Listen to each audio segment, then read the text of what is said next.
할 텐데요. 오늘은 시험하고자 하심이라라는 제목으로 함께 이제 말씀을 이제 나눠보려고 합니다. 제가 조금 떨려요. 제가 알고는 있었어요. 제가 여기 이 자리에 올라온 지가 굉장히 오랜만이라는 사실은 알고는 있어요. 제가 마지막으로 이 자리에서 설교한 게 6월 달이더라고요. 6월 달이었는데 벌써 이제 시간이 지나서 올라오는 내내 마음이 콩닥콩닥 거려요. 근데 어쨌든 말씀 전할 때에 저뿐만이 아니고 여러분 모두가 말씀에 집중하고 제가 조금 절더라도 잘 못하다 할지라도 말씀 쏙쏙 빼서 알맹이 잘 드시고 가는 오늘 밤 이 밤 되기를 주님의 이름으로 축복합니다. 책 혹시 많이 읽으시나요? 책 오전에도 이렇게 물어보니까 아무도 대답을 안 하시더라고요. 네. 어릴 때 학교에서 책 읽는 것에 대한 중요성에 대해서 저의 중학교 때 국어 선생님이 이렇게 말씀을 하셨습니다. 책은 우리가 직접 경험하지 못하는 것들을 간접적으로 경험하게 해준다.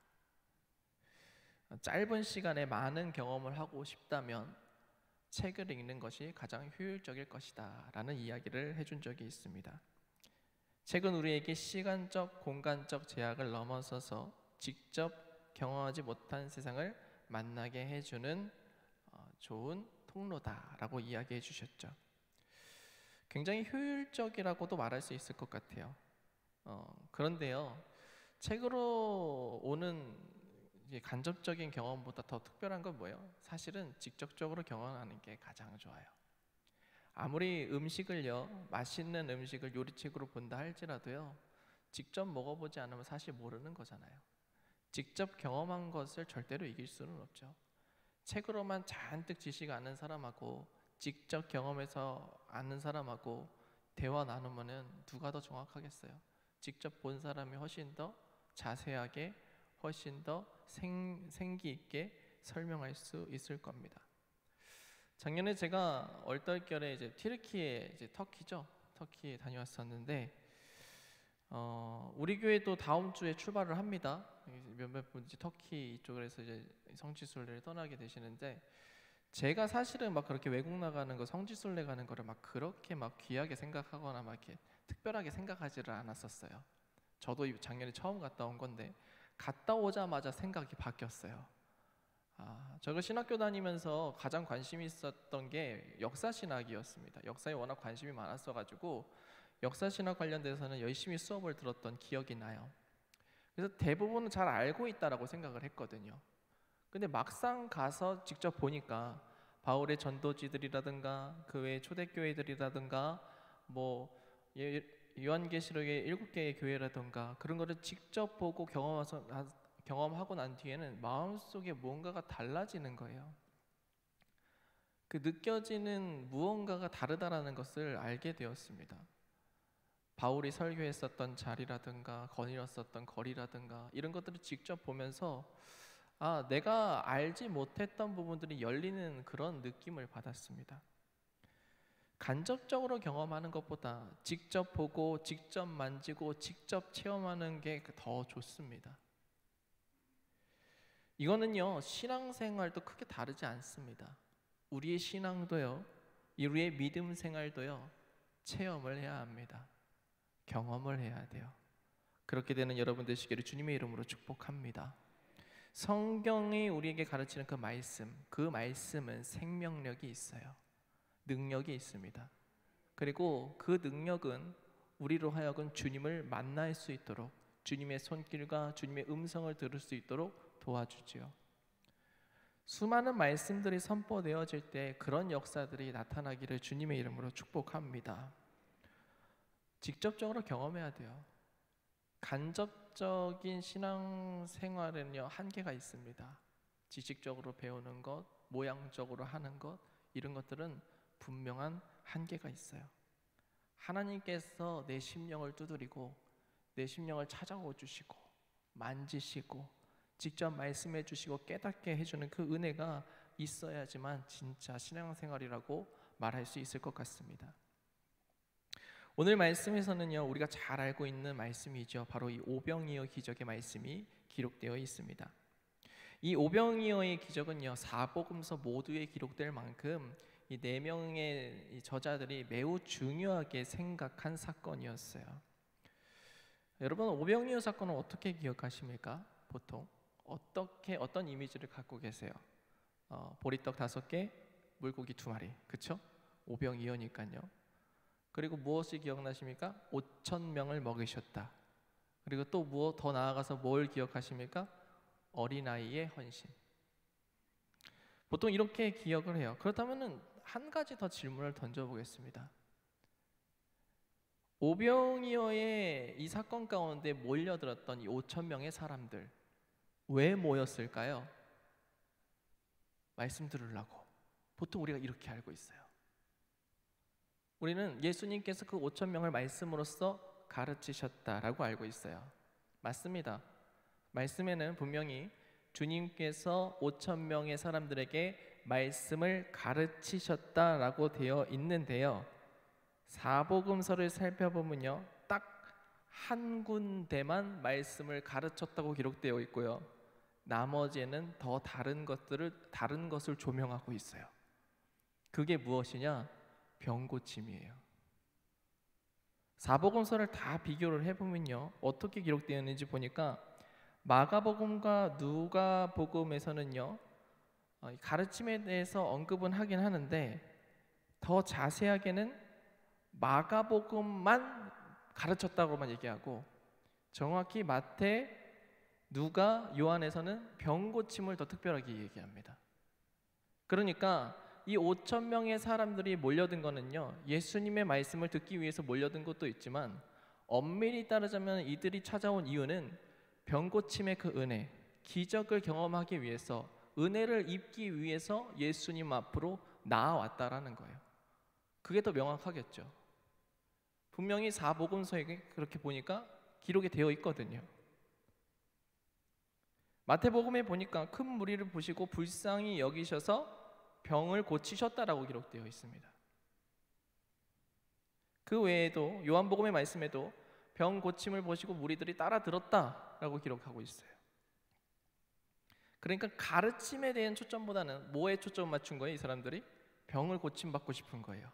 다 뭔가 힘들고 어렵고 병이 고쳐지지 않고 해결되지 않는 무언가가 있는 사람들이 예수님께로 찾아왔다라는 겁니다. 그리고 예수님께서는 긍휼히 여기시고 찾아오는 그들의 병을 어떻게 해주셨다는 거예요? 고치셨다라는 거죠. 자, 그런데 이 사복음서의 얘기는 그렇다 치고요, 유일하게 신기한 이야기가 하나 들어있는 복음서가 있는데 그게 바로 오늘 요한복음 말씀이에요. 요한복음에는요, 다른 복음서에 없는 한 가지 이야기가 들어있는데 바로 빌립에 대한 이야기입니다. 물론 다른 복음서 보면은 200데나리온이라는 이야기가 적혀 있긴 있는데 한 사람을 콕 집어가지고 이 사람에 대해서 물어본 거는 요한복음이 유일해요. 요한복음 오늘 말씀해 보니까 예수님께서 빌립한테 이렇게 물어보십니다. 5절의 말씀을 보니까 예수께서 눈을 들어 큰 무리가 자기에게 오는 것을 보시고 빌립에게 이르시되 우리가 어디서 떡을 사서 이 사람들을 먹이겠느냐라고 질문을 하세요. 예수님 물어보시는 거예요. 이 수많은 사람들 먹여야 될 것 같은데, 식사 시간이 된 것 같으니까, 허기지니까 먹여야 될 것 같은데 어디서 구해서 먹여야 되겠느냐 물어보세요. 근데 이 장면 속에서 이제 빌립이 뭐라고 얘기합니까? 200데나리온이 필요하다는 거예요. 이들을 다 먹이려면 조금씩 모으더라도 최소한 200데나리온이 필요합니다 라고 이야기를 하는데, 6절의 말씀해 보니까 예수님께서 이런 표현을 하세요. 이렇게 말씀하시면 친히 어떻게 하실지를 아시고 빌립을 시험하고자 하심이라. 전 여기서부터 의문이 생긴 거예요. 왜 주님은 어떤 대답이 나올지를 아는 상황인데 왜 그를 시험하고자 하셨을까? 무엇 때문에 빌립을 시험하고자, 어떤 대답을 나오실지도 알매도 불구하고 그렇게 물어보셨을까? 재밌잖아요. 왜 그러셨을까? 굉장히 아이러니한 거예요. 보통 시험이라고 하는 말은요, 그 사람의 실력을 알아보기 위해서 혹은 됨됨이들을 알아보기 위해서 떠보는 상황이나 일을 시험이라고 얘기를 합니다. 근데 답을 알고 있는 것, 어떤 이야기가 나올지를 알고 있는 것을 시험이라고 얘기하지 않잖아요. 그렇죠? 평가하는 거잖아요, 시험은. 그래서 다른 성경책을 좀 찾아봤습니다. 뭐 우리는 지금 개역 개정을 보고 있는데 다른 거 보니까 뭐 공동 번역본이나 현대인의 성경에는 이거에 대해서 속을 떠보려고라는 표현이 되어 있어요. 속을 떠보려고 하였다는데 이것도 명확하지가 않은 것 같아요. 근데 원문을 찾아보니까요, 헬라어를 보니까 조금 답변이 됐어요. 여기를 보니까 페이라존이라는 말을 썼는데 이 뜻을 살펴보니까 시험하다라는 말도 뜻도 있는데 한 가지 더 포함되어 있는 게 있어요. 바로 훈련하다, 증명하다라는 뜻이에요. 그러니까 예수님께서는 어떤 대답이 나오실지를 알고 있는 상황이지만 빌립을 훈련시키기 위해서, 빌립을 위해서 질문을 던지셨다라는 것이죠. 어떤 답이 나오실지를 아는데 그렇다면 뭘 훈련시킨 걸까요? 지금은 우리가 이 말씀을 보면서 이 상황을 좀 이해할 필요가 있어요. 자, 5천 명이 예수님께 몰려들었습니다. 근데 무엇 때문에 몰려들었어요? 병 고침의 은혜를 얻기 위해서, 그 기적을 경험하기 위해서 몰려들었고요. 예수님께서는 그들을 긍휼히 여기셔서 그들에게 은혜를 베풀어 주심으로 그들의 병을 고쳐 주셨습니다. 그리고 그 옆에 있는 제자들은 무엇을 했을까요? 봤겠죠. 그 기적의 순간을, 그 놀라운 그 은혜의 순간을 자신의 눈으로 담았을 것입니다. 그렇잖아요. 예수님과 항상 붙어 다니니까 얼마나 수많은 기적들을, 그 은혜를 보았겠어요. 그런데 예수님께서 그 상황 속에서 빌립에게 물어보신 겁니다. 저들을 먹이려면은 어떻게 해야 될까?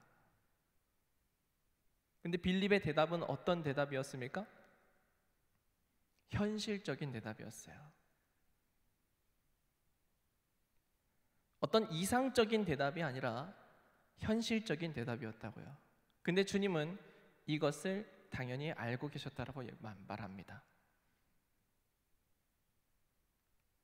어쩌면 가장 이상적인 답변은 주님이만 하실 수 있습니다.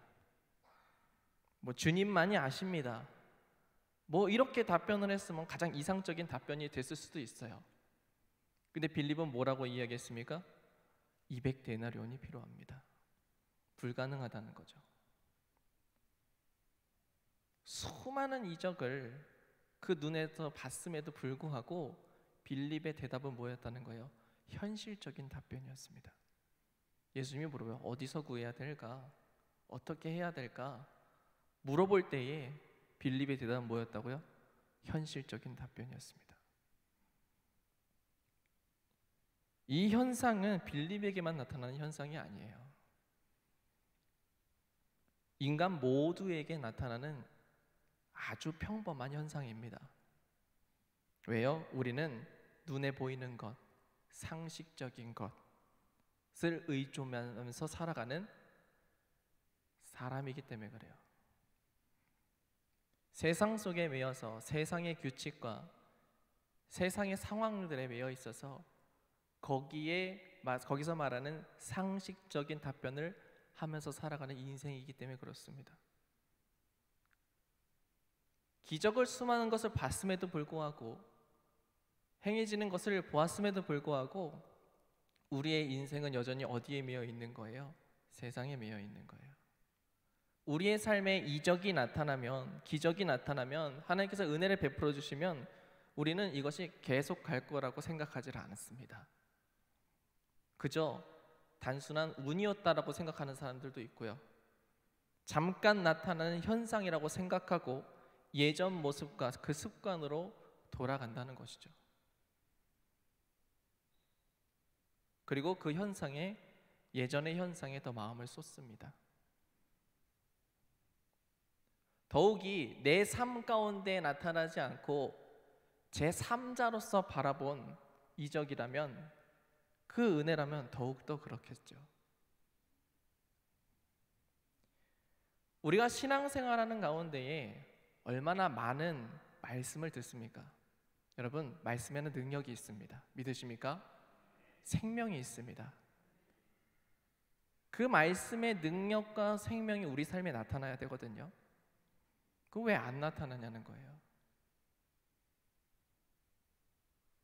내가 아멘 아멘 하면서도 내 삶 가운데 끊임없이 나타나지 않는 것은 제 3자로 위치하고 있기 때문에 그래요.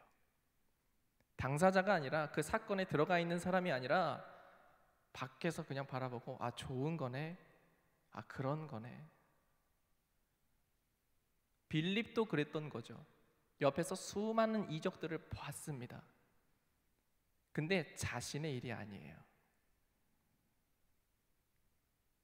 제 3자의 입장에서 그저 이적을 바라봤을 뿐입니다.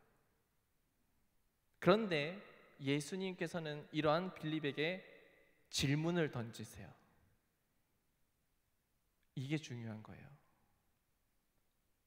제 3자였던 이 빌립, 근데 질문을 받는 그 순간 상황이 바뀌게 됩니다. 바로 예수 그리스도의 기적의 역사 가운데 관련자가 되는 거예요. 앞으로 나타날 이적이 어떤 이적입니까? 빌립과의 대화를 통하여서, 제자들과의 대화를 통하여서 나타날 앞으로의 기적이 뭡니까? 5,000명을 먹이신 사건이에요. 만약에 빌립한테 질문을 하지 않고 5,000명을 먹이셨다면 여전히 빌립은 뭐예요? 제 3자일 뿐이에요. 근데 예수님께서는 빌립에게 굳이 물어보십니다. 물어보세요. 어떻게 해야 될까? 어떻게 저들을 먹여야 될까?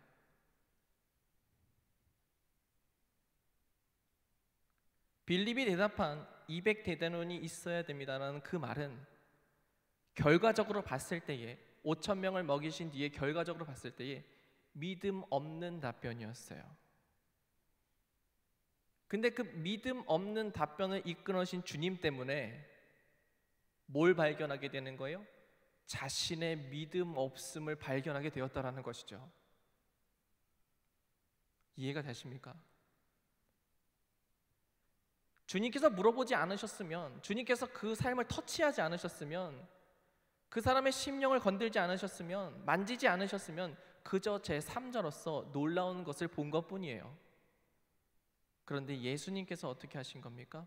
빌립을 만져주신 거예요. 터치해 주신 거예요. 불러주신 거예요. 그리고 무엇을 발견하게 됩니까? 자신의 믿음 없음을.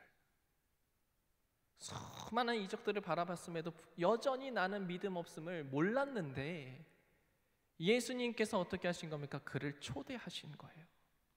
그 기적의 순간으로, 은혜의 순간으로, 감사의 순간으로 주님께서 터치하신 것이죠. 깨달아지십니까?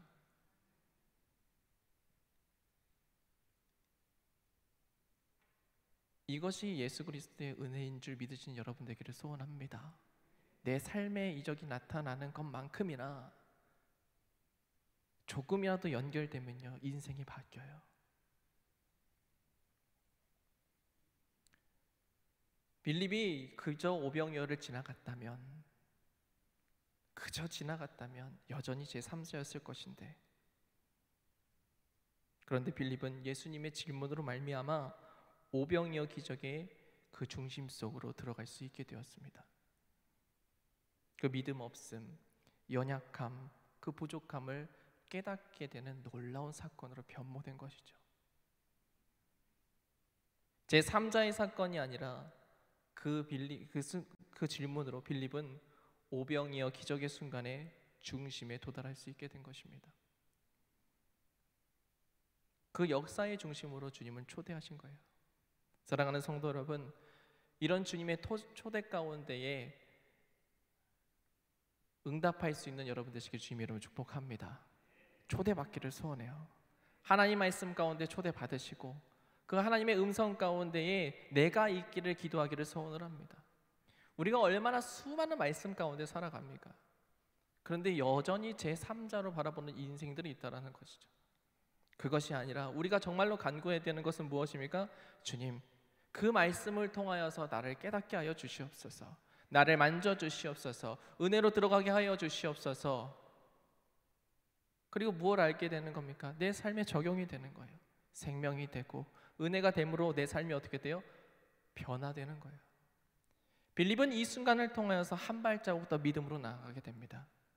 마찬가지로 우리 가운데 말씀이 선포되어질 때 좋은 말씀이야, 아멘, 좋은 말씀이구나, 아멘 하고 그냥 넘어가는 것이 아니라 우리가 정말로 간구하는 거예요. 주님, 나에게 질문하여 주시옵소서. 나를 만져 주시옵소서. 그를 통해서 깨닫게 하여 주시고 믿음으로 한 발자국 한 발자국 더 나아가게 하여 주시옵소서.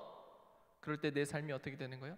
주님의 그 이적의 순간 가운데, 은혜의 순간 가운데 초대받게 되는 것이죠. 그런 은혜 가운데 있는 여러분 되시기를 주님의 이름으로 축복합니다. 우리의 평생의 믿음 생활이잖아요. 앞으로 죽는 그 순간까지, 하늘나라에 가는 그 순간까지 얼마나 많은 말씀을 듣겠어요? 그리고 얼마나 많은 말씀을 들어오셨습니까? 어떻게 반응하셨습니까? 주님께서 터치해 주심으로 말미암아 초대받은 그리스도인이십니까? 아니면 여전히 제3자로 그저 말씀을 평가하고 듣기만 하는 그런 자리에 있으십니까? 하나님의 역사 가운데 참여자 되시는 여러분 되기를 주님의 이름으로 축복합니다. 어떤 사건을 만나게 될 때요, 그 사건이 내 삶에 조금이라도 연결되어 있으면 신경 쓰여요. 우리 요즘 전 세계가 난리죠. 전쟁 때문에 난립니다. 우크라이나 전쟁도 여전히 하고 있고요. 이스라엘도 지금 가자 지구에서 전쟁을 하고 있어요.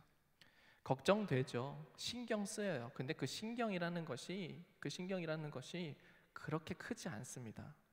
그런데 생각해 보세요. 거기에 사업이 연결되어 있거나 혹은 내 가족들이 거기에 있다거나 뭐가 어떻게 되겠어요? 조금이라도 연결이 되면 그 관심도가 확 바뀌게 됩니다. 걱정하는 것들도 바뀌게 되고요, 신경 써야 되는 것도 바뀌게 돼요. 우리가 주님의 말씀 가운데 초대받게 되면 그렇게 바뀌게 되는 거예요. 그렇게 기도할 수 있는 여러분 되기를 소원을 합니다. 주님, 만져주세요. 나를 초대해 주세요. 주님의 말씀이 선포될 때에 그 말씀으로 나를 이끌어 주세요. 부족함이 발견되었을 때는 감사하세요. 내 믿음의 연약함이 드러났을 때는 감사하세요.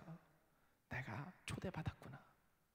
내가 주님의 그 질문 가운데 초대받았구나. 그리고 내 삶에 무엇이 나타날 것을 기대하는 거예요?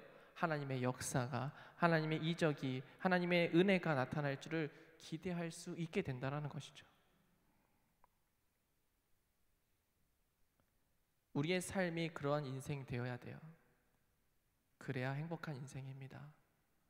평안하시고 주님의 능력을 경험하시고, 그냥 단발성으로 딱 끝나는 게 아니라 이적이라는 것이 그냥 이 순간에만 다 끝나는 것이 아니라 어떻게 되는 거예요? 말씀에는 능력이 있어서, 생명이 있어서, 은혜가 있어서 날마다의 삶이 하나님의 이적으로 채워질 수 있다고 믿으시기를 소원합니다. 그렇게 초대받을 때에 우리의 삶은 예수 그리스도의 능력으로 채워질 것이고 믿음의 성장으로 바뀌게 될 것입니다. 그 은혜가 여러분 삶 가운데 있기를 주님의 이름으로 축복합니다. 기도하겠습니다. 할렐루야. 사랑이 많으신 아버지 하나님, 주님의 말씀 가운데에 우리를 초대하여 주시옵소서. 하나님의 말씀 가운데 깨달아지는 은혜가 있기를 소원합니다. 주여 아버지 하나님, 하나님의 이적 가운데, 은혜 가운데 동참하는 우리들 되기를 간절히 소원하오니 아버지 하나님, 우리를 깨우쳐 주시옵소서. 주님의 말씀 가운데에 깨어나는 주의 귀한 그리스도의 종들 될 수 있도록 함께하여 주시옵소서. 사랑이 많으신 우리 주 예수님의 이름으로 간절히 기도하옵나이다. 아멘. 다 함께 찬양하겠습니다. 찬송가